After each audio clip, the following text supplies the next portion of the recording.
আসসালামু আলাইকুম। আশা করি সবাই ভালো আছেন।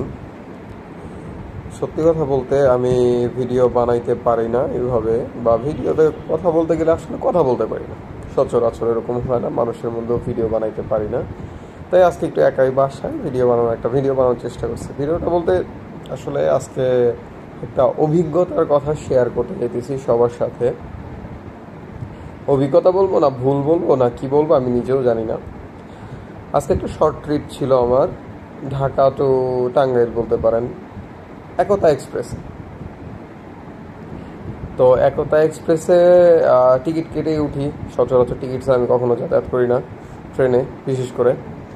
তো টিকিট কেটে উঠছি কমলাপুর থেকে, দেন কমলাপুর থেকে ট্রেন ছাড়ছে, ইটস ওকে, সব ঠিক ছিল। বাট কিছুক্ষণ পর দেখলাম যখন জয়দেবপুর পার হওয়ার সাথে সাথেই ট্রেনটা মনে হলো যে এমন, যে এটা হকার পরিবহন বলতে যা বোঝায়। আপনার ট্রেনের যাত্রী যদি বলতে গেলে, যদি যাত্রী থাকে যেমন, ওইরকম হকার শুরু হয়ে গেল, মানে হকারই শুরু হয়ে গেল। আপনার ট্রেনের স্টাফ আলহামদুলিল্লাহ ছিল, তারা ক্যান্টিনের লোক ছিল, সবাই ছিল খাবারের জন্য। সব ট্রেনেই থাকে, সবাই জানে, এটা নতুন কিছু না। কিন্তু তার সাথে হকারের পরিমাণ ছিল, আমার মনে হয় ট্রেনের স্টাফদের চাইতে হকারের পরিমাণ আরও বেশি ছিল। তো আমার কাছে মনে হলো এটা যে ট্রেন বলতে একতা এক্সপ্রেস বললে হয়তো ভুল হয়ে যাবে, মেবি হকার পরিবহন নাম দিলে আরও ভালো হইতো, আমার কাছে যা মনে হয়। এখন সবাই অন্যভাবে নিতে পারে যে না, এটা আপনি এভাবে বলতে পারেন না, তাদেরও জীবিকা নির্বাহের একটা ওয়ে। এটা ভাই জীবিকা নির্বাহের একটা ওয়ে থাকতে পারে, কিন্তু একটা ট্রেনের মধ্যে যদি একটা বগিতে আপনি 10 জন হকার 5 মিনিট পর পর আসতেই থাকে, 10 জন করে এভাবে রোলিং হইতে থাকে, দেন আপনি সেটাকে কি বলবেন, সেটাকে কিভাবে নেবেন? ঠিক আছে।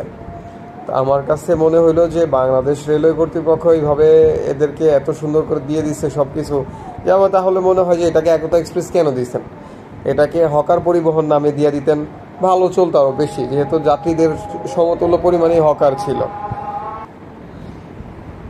তো বলতে গেলে তবে আবার একটা জিনিস ভালো, একটা শুধু যে খারাপ দিকটাই বলবো তা না, শুধু বাংলাদেশ রেলওয়ের যে এই দিকটা একটা একটা ট্রেনের খারাপ দিক সেটা বলবো সেটা না, কিন্তু আরেকটা দিক ভালো আছে। আমি যখন আবার আজকেই ব্যাক করি দুপুরের দিকে, চিত্রা এক্সপ্রেসে ব্যাক করছি আমি, দেন ওদের একটা জিনিস ভালো, ওনাদের স্টাফদের, ওনাদের যা লোকজন ছিল যারাই, ওনাদের একটা জিনিস ভালো খেয়াল করছে, একটা জিনিস ভালো ছিল, ওনারাই কাজটা হইতে দেয় নাই।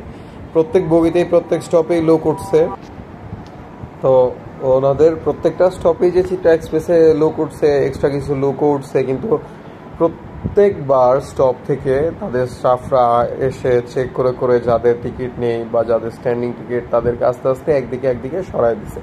একটা বগিতে সবাইকে একসাথে জড়ো হয়ে দাঁড়াইতে দেয় নাই, বা আদার্স কোনো পার্সন, এক্সট্রা কোনো লোক উঠতে পারে নাই।